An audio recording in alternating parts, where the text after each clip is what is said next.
एक समय की बात है, ब्रह्मा जी के दरबार में भाग्य और बुद्धि में प्रश्न उठ गया कि कौन बड़ा है। एक दिन ब्रह्मा जी का दरबार लगा हुआ था। उस समय भाग्य व बुद्धि में तीखी नोक-झोंक होने लगी और भाग्य ने कहा, मैं बड़ा हूँ, मैं जो करता हूँ वह काम तुम नहीं कर सकती हो। और बुद्धि ने कहा, मैं जो कर सकती हूँ वह कोई नहीं कर सकता है। बुद्धि ने कहा, भाग्य आप मूर्ख मत बनो, मैं जब किसी का साथ छोड़ देती हूँ तो वह मनुष्य कुछ नहीं कर सकता है और मनुष्य पागल हो जाता है। उसी समय भाग्य बोला, अगर मैं मनुष्य का साथ छोड़ दूं तो आप कुछ नहीं कर सकती हैं। अब दोनों में कौन बड़ा है ये सुझाव चल रहा था।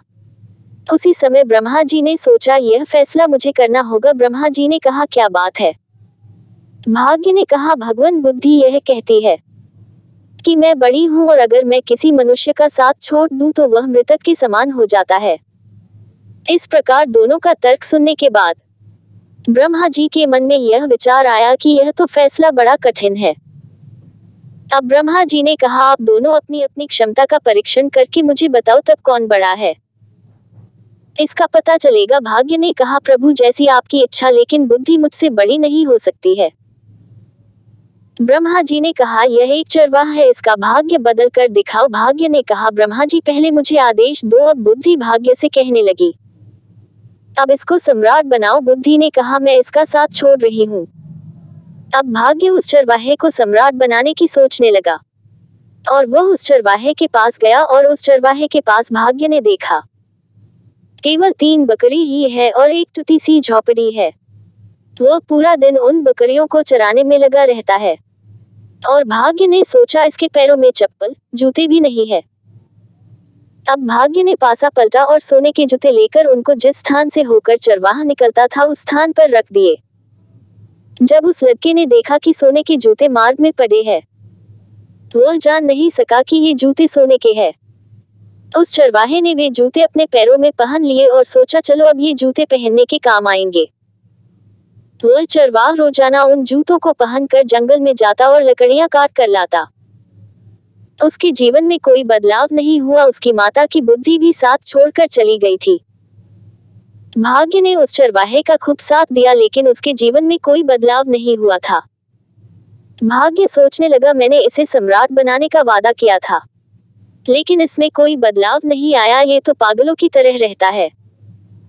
बुद्धि ने कहा, ये देखो, जब मैं इसका साथ नहीं दे रही हूँ तो ये कुछ भी नहीं कर सकता। एक देश का राजा जिसका नाम था तेजप्रताप। राजा तेजप्रताप का एक सौदागर जो रोजाना अपने ऊंटों पर पीतल लादकर उसे बेचने के लिए जाता था। उस सौदागर ने देखा कि इस चरवाहे के पैरों में सोने के जूते हैं, लेकिन यह उनकी कदर नहीं करता है। सौदागर ने सोचा, ये चरवाहा इन जूतों के बारे में शायद कुछ नहीं जानता है। उस सौदागर ने पूछा, भाई ये जूते तुम्हें कहाँ से मिले हैं? उसने कहा, ये जूते मुझे जंगल के रास्ते में पड़े हुए मिले थे। तो उस सौदागर ने कहा, ये जूते आप मुझे बेच दो। चरवाहे ने कहा, बेच दूंगा, क्योंकि इनको मैं बहुत दिनों से पहनता हूँ, लेकिन ये फत्ते भी नहीं है। सौदागर ने कहा, तो बताओ इसके बदले तुम क्या लोगे? चरवाहे ने कहा, इनके बदले तुम मुझे 1 मन आटा दे देना, जिससे मेरा व मेरी माता की रोटी का काम चलेगा। सौदागर ने कहा, मंजूर है। और 1 मन आटे में सौदागर ने जूते खरीद लिए। भाग्य, ये क्या हो रहा है? आप कहाँ सो गए जिसे आप एक सम्राट बनाना चाहते हैं?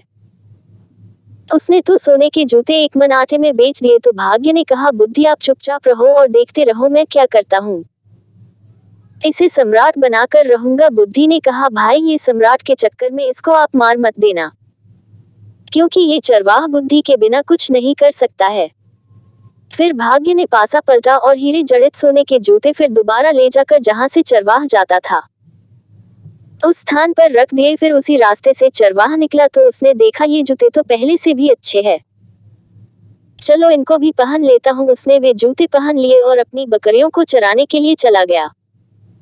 फिर वो सौदागर एक दिन उसी रास्ते से होते हुए अपना माल बेचने जा रहा था। तो उस चरवाहे के पास उसने पहले से भी सुंदर स्वर्ण हीरे जड़ित जूते देखे और कहा, भाई क्या ये जूते तुम मुझे बेच दोगे? चरवाहे ने कहा, बेच दूंगा, लेकिन मुझे 1 बोरी भुने हुए चने देने पड़ेंगे। तो सौदागर ने हामी भर ली और उन जूतों को 1 मन चनों में खरीद लिया। अब सौदागर के मन में विचार आया कि ये जूतों को राजा को दे दूं तो मुझे काफी धन मिलेगा। उसने ऐसा ही किया और राजा के पास चला गया। राजा जूते देखकर काफी खुश हुआ और उन जूतों को 100 स्वर्ण मुद्राएं देकर ले लिए। और सौदागर से राजा ने कहा, भाई आप ये जूते कहाँ से लेकर आते हैं? सौदागर ने झूठ बोला और कहा, महाराज मैं जहाँ अपना माल बेचने जाता हूँ वहां के राजा ने मुझे खुश होकर ये जूते दिए हैं। तो राजा ने कहा, उनके कोई पुत्र हो तो अपनी बेटी की शादी उसके साथ कर देंगे। अब की बार जब जाओ तो ये प्रस्ताव लेकर आना। अब तो सौदागर फंस गया और कहने लगा, ये तो बड़ी मुसीबत में पड़ गया।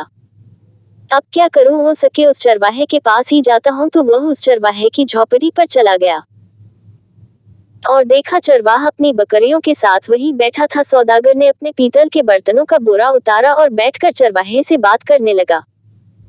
वह चरवाहा जब उसके बर्तनों के बोरे पर आकर बैठा तो वे सभी बर्तन सोने के हो गए, क्योंकि भाग्य साथ दे रहा था।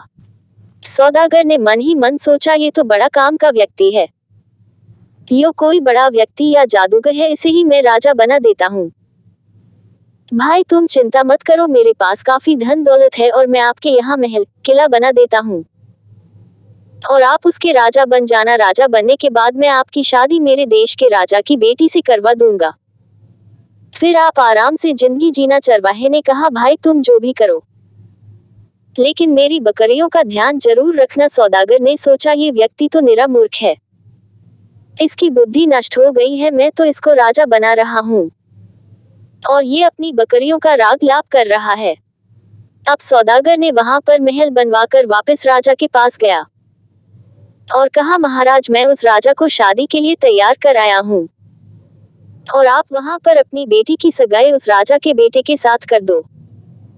मैं तय करके आया हूँ। राजा ने 2 नौकर भेज दिए और उसकी सगाई करवा दी। अब विवाह का समय आ गया और चरवाहा अपनी बकरियों के साथ रहता है, उनको चराता है और मस्त रहता है। सौदागर ने कहा, ये चरवाहा मुझे मरवा नहीं दे, इसको तो कोई परवाह ही नहीं है। सौदागर उस चरवाहे के पास गया और उसने उसको सारी बात बताई और कहा, मुझे और तुझे दोनों को राजा मार देगा अगर किसी बात का पता चल गया तो। इस कारण मैं जिस प्रकार कहूँ उस प्रकार ही आप काम करो। चरवाहे ने मन में सोचा, ये संकट कहाँ से आ गया?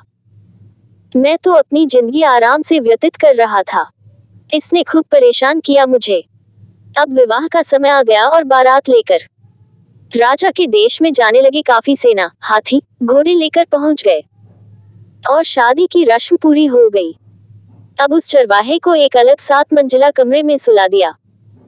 अब उसको वहां पर कई प्रकार की आवाज आने लगी, क्योंकि उसको छोटे समय में उसकी माता भूतों की कहानियां सुनाया करती थी। तो उसको पायलों और चूड़ियों की आवाज जैसे ही आती तो उसने सोचा, भूत आ रहा है। उसने एक खिड़की से होकर कूदने की तैयारी कर ली।